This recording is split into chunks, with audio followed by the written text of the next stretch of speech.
Welcome back. రాష్ట్రంలో IT అభివృద్ధికి ప్రభుత్వం పెద్దపీట వేస్తుందని ఐటీ శాఖ మంత్రి పొన్నాల లక్ష్మయ్య తెలిపారు. కంపెనీల ఏర్పాటుకు పారిశ్రామికవేత్తలు ముందుకొస్తున్నారని ఆయన చెప్పారు. కంపెనీల ఏర్పాటుకు సంబంధించిన నివేదికను ఐటీ కంపెనీల ప్రతినిధులు ప్రభుత్వానికి సమర్పించారని మంత్రి తెలిపారు. కొత్త కంపెనీల ఏర్పాటుకు ప్రభుత్వం సుముఖంగా ఉందని పొన్నాల స్పష్టం చేశారు.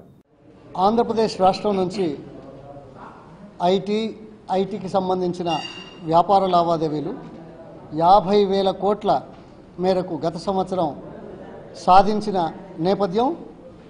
అందులో భాగంగా దేశంలో 4వ రాష్ట్రంగా ఈ ఉత్పత్తులను సాధిస్తున్న అంశాన్ని పరిగణలోకి తీసుకొని దీన్ని మరింత వేగంగా ముందుకు తీసుకెళ్లడానికి, మరి దేశంలో అత్యంత ఎక్కువ ఉత్పత్తులు సాధించడానికి కావలసిన అవసరాలను గుర్తించడానికి రాష్ట్ర ప్రభుత్వం ఈ మధ్యనే ఒక కమిటీని వేయడం, దీంట్లో పరిశ్రమలకు సంబంధించిన పెద్దలు, అదేవిధంగా చీఫ్ సెక్రటరీ ఆధ్వర్యంలో అధికారులు గుర్తించి కసరత్తు చేస్తున్న నేపథ్యంలో పట్ల ఈరోజు ఇట్సేపీ నుంచి ఈ పరిశ్రమలకు సంబంధించిన అసోసియేషన్ నుంచి డాక్టర్ రాజన్న గారు ప్రెసిడెంటు, అట్లాగే brigadier Harikumar garu vice president, Ramesh Lokanathan secretary, ఈ ముగ్గురు కూడా కలిసి ఒక 10 అంశాల మీద రాష్ట్ర ప్రభుత్వానికి తమ సూచనలను, సలహాలను నివేదిక రూపంలో ఈరోజే ఇచ్చిన నేపథ్యం.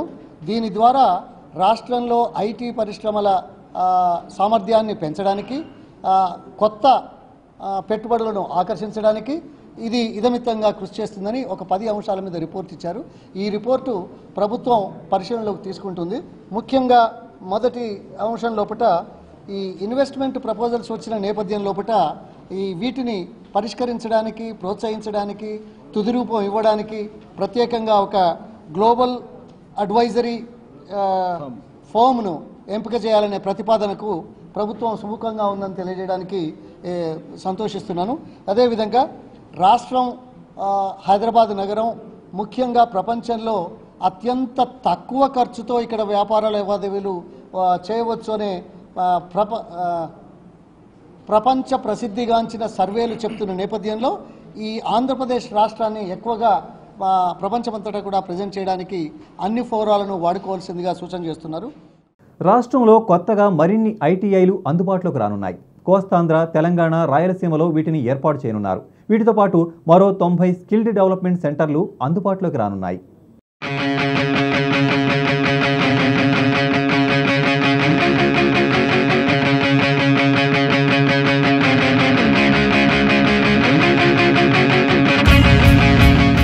రాష్ట్రంలో కొత్త ఇండస్ట్రియల్ ట్రైనింగ్ ఇన్స్టిట్యూట్లు అందుబాటులోకి రానున్నాయి.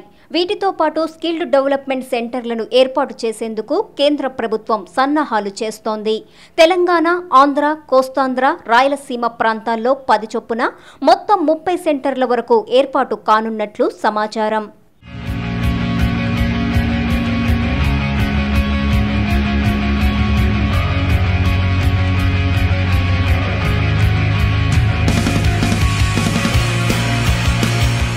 వాటితో పాటు మరో 90 వరకు ఎస్డీసీలు కూడా ఏర్పాటు కానున్నట్లు తెలుస్తోంది.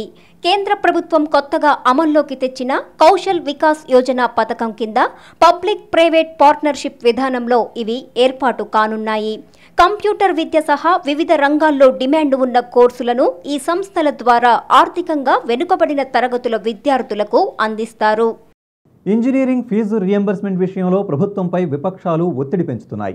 పరిమితుల పేరుతో సర్కారు పేద విద్యార్థులకు అన్యాయం చేస్తుందని మండిపడుతున్నాయి. ఫీజు రియంబర్స్మెంట్ పథకాన్ని అమలు చేయాలంటూ వైఎస్ఆర్ పార్టీ గౌరవ అధ్యక్షురాలు విజయమ్మ పోరుబాట పట్టారు. ఫీజులపై వైఎస్ఆర్ పార్టీ పోరుబాట పట్టింది. అర్హులైన విద్యార్థులందరికీ ఫీజు రియంబర్స్మెంట్ పథకాన్ని అమలు చేయాలంటూ ఇందిరా పార్క్ ఎదుట ఆ పార్టీ గౌరవ అధ్యక్షురాలు విజయమ్మ దీక్ష చేపట్టారు. సర్కారు ఫీజుల పథకాన్ని ఎందుకు భారంగా భావిస్తుందో అర్థం కావడం లేదని ఆమె దుయ్యబట్టారు.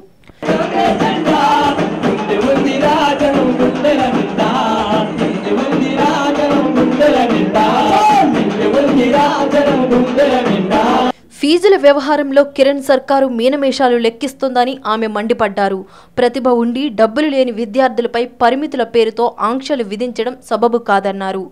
పన్నుల పేరుతో ప్రజల నుంచి భారీ నిధులు వసూలు చేస్తున్న ప్రభుత్వం విద్యార్థుల చదువులకు ఖర్చు చేయడానికి వెనుకాడుతుందని ఆమె ఆగ్రహం వ్యక్తం చేశారు.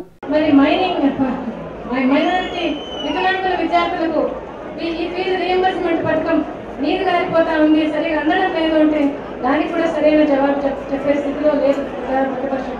ఈరోజు రెండు ప్రధాన ప్రతిపక్షం అధికార పక్షం రెండూ కలిసి ఈరోజు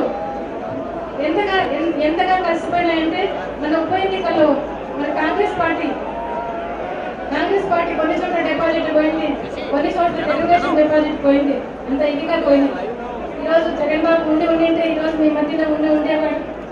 ఆ రోజు నేను ఇక్కడ వారం రోజులు దీక్ష చేసేటప్పుడు వారం రోజులు పునరావృత దీక్ష చేస్తావా నాన్న, కష్టం కదా అని చెప్తే ఎంతో మంది తల్లులకు వాళ్ళ బాధ తీర్చేగా ఉంటే ఎంతో మంది అన్న తమ్ముళ్ళకు మంచి మేలు జరుగుతుందంటే నేను వారం రోజులు దీక్ష చేసినా పర్వాలేదమ్మా అని చెప్పడం జరిగింది. ఆయన దీక్షలు చేస్తారు, ఈ సమస్యల్లో స్పందిస్తారు, ఆయన ఉండేవాడు.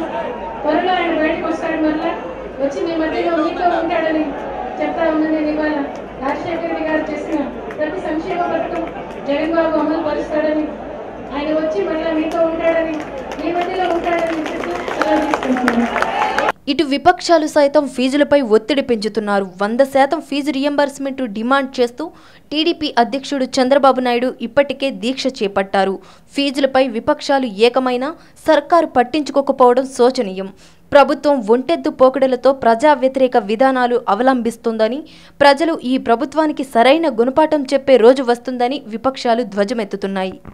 ప్రభుత్వ ఉద్యోగాల్లో ఎస్సీ ఎస్టీలకు పదోన్నతులను కల్పించే బిల్లుకు యూపీఏ ప్రభుత్వం గ్రీన్ సిగ్నల్ ఇచ్చింది. దీనికి సంబంధించిన రాజ్యాంగ సవరణ బిల్లుకు కేంద్ర కేబినెట్ ఆమోదం తెలిపింది. అయితే ఇదే బిల్లులోనే ఓబీసీలకు పదోన్నతుల అంశం కూడా చేర్చాలన్న డిమాండ్ కూడా కాంగ్రెస్లోనే వినిపిస్తోంది.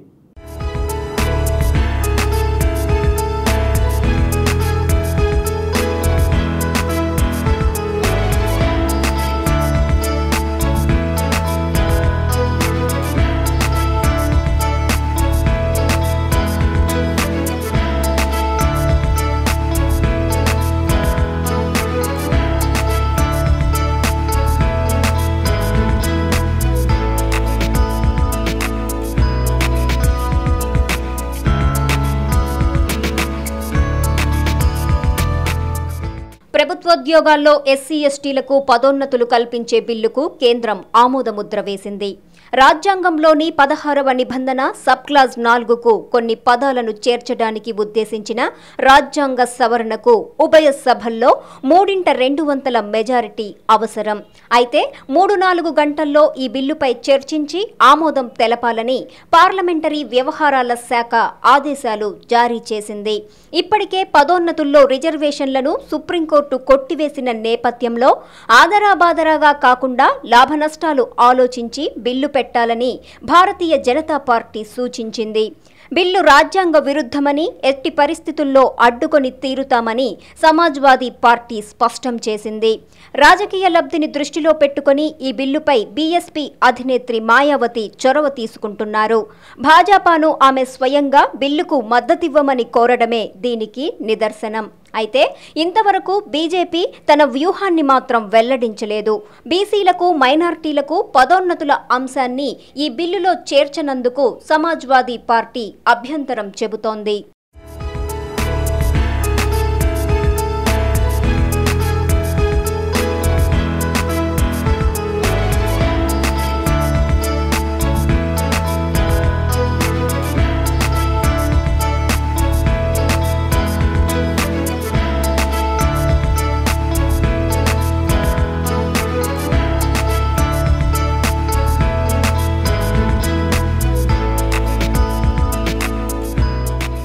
మరోవైపు ఈ బిల్లులోనే ఓబీసీలకు పదోన్నతుల్లో రిజర్వేషన్లు కల్పించాలని కాంగ్రెస్ ఎంపీ, ఓబీసీ ఎంపీల కన్వీనర్ వి హనుమంతరావు డిమాండ్ చేశారు.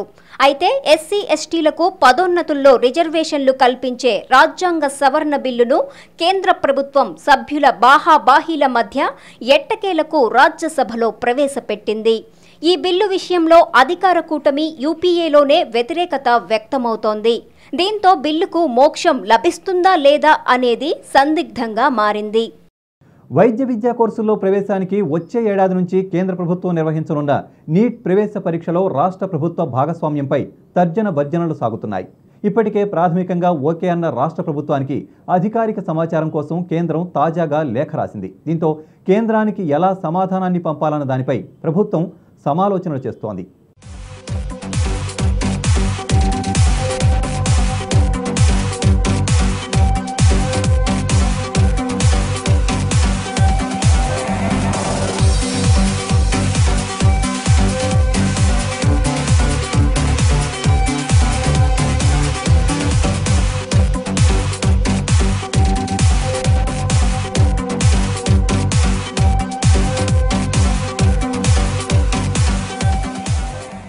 నీట్ ప్రవేశ పరీక్షలో రాష్ట్ర ప్రభుత్వ భాగస్వామ్యంపై గత వారం ప్రభుత్వ ప్రధాన కార్యదర్శి, ఉన్నత విద్యాశాఖ, వైద్య ఆరోగ్య శాఖ అధికారులతో సమీక్ష జరిపారు. 2013 నీట్లో పాల్గొనడం వల్ల కలిగే ప్రయోజనాలు, ప్రధాన సమస్యలపై ముఖ్యంగా చర్చలు జరిగినట్లు సమాచారం. నీట్ ప్రవేశ పరీక్ష విషయంలో ముందుకు పోవాలంటే 1983 విద్యా చట్టం, ఇతర ఉత్తర్వుల్లో సవరణలు జరగాల్సిన అవసరం ఉంది. ఇందుకోసం ఇప్పటి నుంచే తగిన చర్యలు తీసుకుంటూ సాధ్యాసాధ్యాలను పరిశీలించాలనే అభిప్రాయాలు వ్యక్తమవుతున్నాయి. విద్యార్థులకు ప్రయోజనం కలిగించేందుకు నీట్ 2013లో చేరాలా, నీట్ 2014లో చేరితే బావుంటుందా అనే దానిపై అధికారిక వర్గాలు అధ్యయనం చేస్తున్నాయి. త్వరలోనే ముఖ్యమంత్రి కిరణ్ కుమార్ రెడ్డి ద్వారా కేంద్రానికి లేఖ రాయనున్నారు.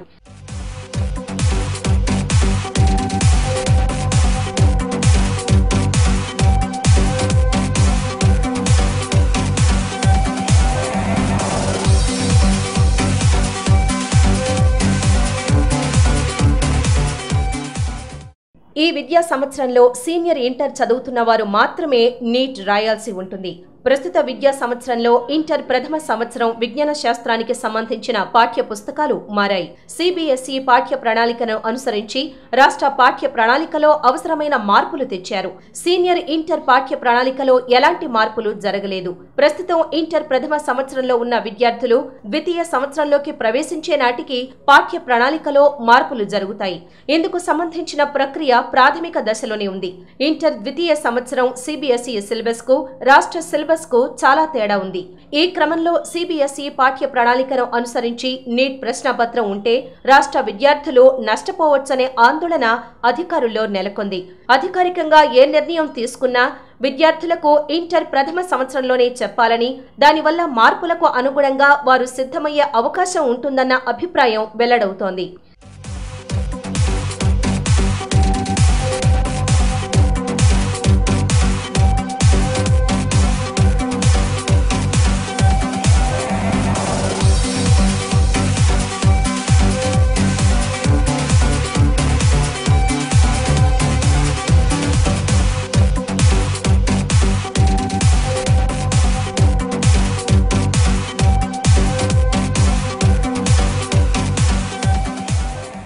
ఒకవేళ నీట్లో నిర్దేశించిన మార్కులను రాష్ట్ర విద్యార్థులు సాధించకపోతే, సీట్లు మిగిలితే వాటిని ఎలా భర్తీ చేయాలి? రాష్ట్రపతి ఉత్తర్వులు అమల్లో ఉన్నందున వాటి విషయంలో ఎలాంటి జాగ్రత్తలు తీసుకోవాలి అన్న దానిపై ప్రభుత్వం ఓ నిర్ణయాన్ని తీసుకోవాల్సి ఉంది. ఎంసెట్లో ఇంటర్ గ్రూప్ మార్కులకు 25% ప్రాధాన్యమిస్తున్నారు. ఈ నిర్ణయాన్ని నీట్ కు వర్తింపు చేయాలా వద్దా అన్న దానిపై సందిగ్ధత నెలకొంది. ఎంసెట్లో 25% వెయిటేజ్ అమలు చేస్తున్నందున విద్యార్థులు ప్రయోజనం పొందుతున్నారు. సుప్రీంకోర్టు ఆదేశాలను అనుసరించి కొన్ని కళాశాలల యాజమాన్యాలు స్వంతంగా పరీక్ష నిర్వహించుకుని విద్యార్థులను చేర్చుకోవచ్చు.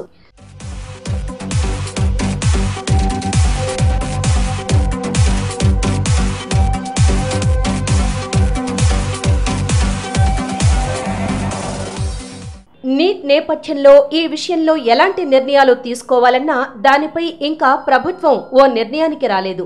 మరోపక్క 1983 ఏపీ విద్యా చట్టాన్ని అనుసరించి ఎంసెట్ నిబంధనలు రూపొందించారు.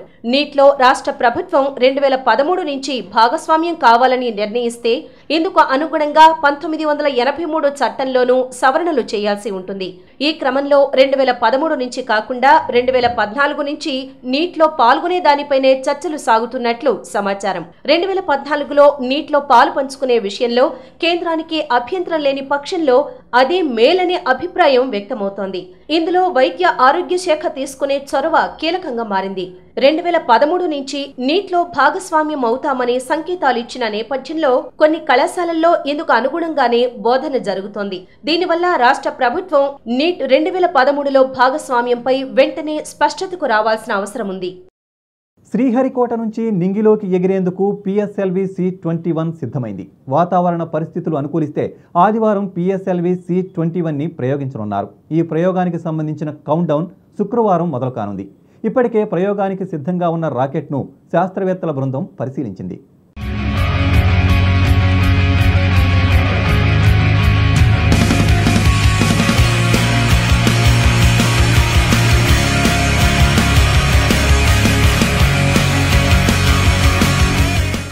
నింగిలోకి దూసుకెళ్లేందుకు శ్రీహరికోటలోని PSLV C-21 సిద్ధమైంది.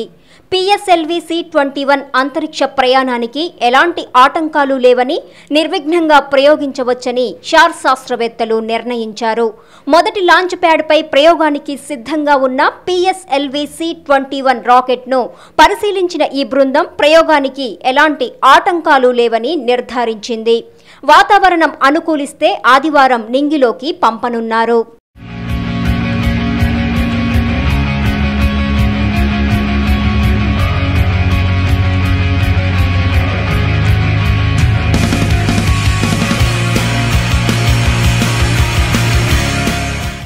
డైరెక్టర్ దత్తన్ ఆధ్వర్యంలో ల్యాబ్ ఆథరైజేషన్ బోర్డు సమావేశంలో PSLV C-21లో అమర్చిన ఉపగ్రహాలు, రాకెట్ల బూస్టర్లను, పలు సాంకేతిక అంశాలను సమీక్షించారు. 7వ తేదీ ఉదయం 6:51 కౌంట్ డౌన్ ప్రారంభమవుతుంది. 9వ తేదీ ఉదయం 9:50 ప్రయోగం జరుగుతుంది. PSLV C-21 ప్రయోగాన్ని వీక్షించేందుకు ప్రధాని మన్మోహన్ ఒకరోజు ముందుగా శ్రీహరికోటకు రానున్నారు. 8వ తేదీ సాయంత్రం 5:30 ఆయన షార్కు చేరుకుంటారు. అంతకుముందే గవర్నర్ నరసింహన్, సీఎం కిరణ్ షార్కు చేరుకొని ప్రధానికి స్వాగతం పలుకుతారు.